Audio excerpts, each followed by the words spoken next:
Baik, selanjutnya kami persilakan kepada Ibu Hajah Nikmah.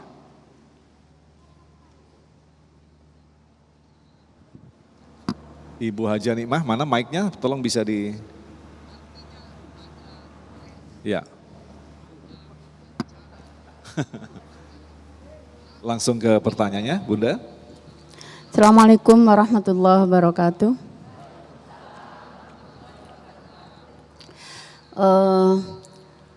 Saya mau mengatakan karena misalkan saya itu dizolimi sama teman. Lalu kita itu harus menahan amarah, tapi terus-terusan dolim. Karena menahan amarah, jadi kita tidak langsung marah kepada orang tersebut, tapi cerita kepada teman untuk bagaimana sharing sama teman. Itu apa kita termasuk orang yang bisa menahan amarah? Mungkin itu. Assalamualaikum warahmatullahi wabarakatuh. Assalamualaikum warahmatullahi wabarakatuh. Silakan Ustaz Jumharudin. Ya, pertanyaan yang sangat luar biasa. Orang yang tidak marah itu justru akan bisa memperbesar masalahnya. Kita harus marah, tapi kita harus kendalikan marah. Bagaimana caranya?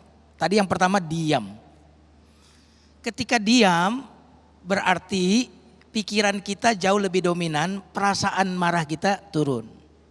Ketika kembali kepada kesadaran itulah baru kita ngomong, temui orang itu.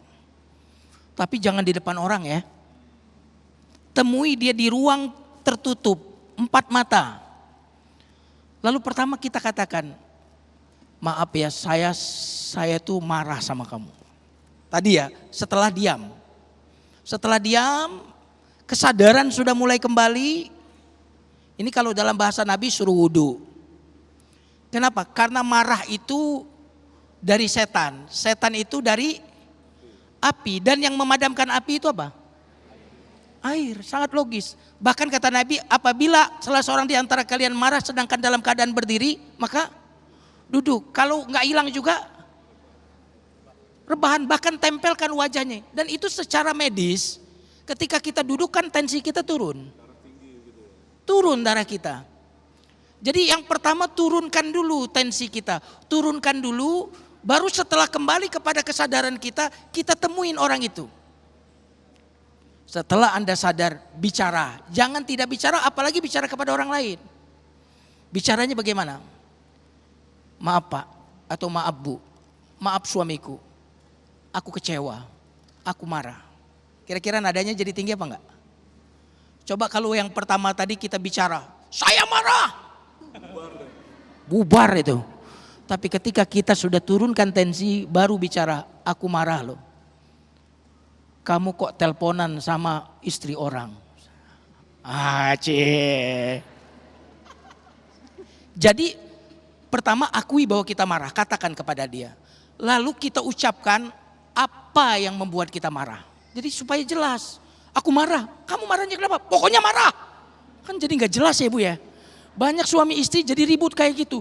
Dia marah tapi gak jelas marahnya apa. Aku marah Mas sama Mas. Mas kemarin teleponan sama ibu itu aku marah, sakit hati aku Mas. Terus abis itu lakukan ini. Aku harap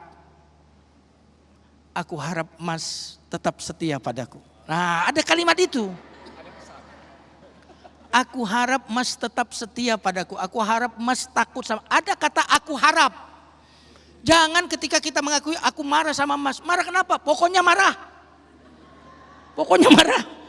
Terus kemudian kita tidak mengatakan apa yang kita harapkan. Malah kita mengatakan awas ya. Jadi kita harus menjadikan marah ini sebuah solusi. Sebenarnya marah itu ibarat sinyal yang ada di dashboard mobil kita. Kalau dia hidup, ada kurang apa ini? Kurang minyak, kurang bensin. Maka marah itu sebagai informasi ada masalah yang harus segera kita selesaikan. Masya Allah, quotes yang luar biasa sekali. Baik, insya Allah kita akan lanjutkan lagi untuk menjawab pertanyaan berikutnya. Tetaplah bersama kami Damai Sakti yang dipersembahkan oleh Sarung Wadimor, tentu sarung kita.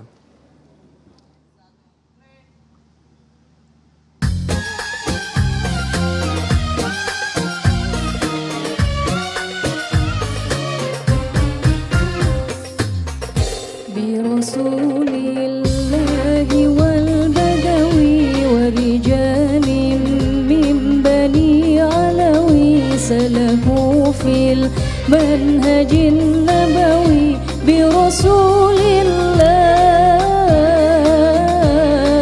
والبدوي. رب إني قد مددت يدي منك أرجو فائض المدد. رب إني قد مددت يدي منك أرجو فائض المدد. فأغثني أنت معتمدي برسول الله والبدوي. صلوات الله ذي الكرم يتغاشى صفوة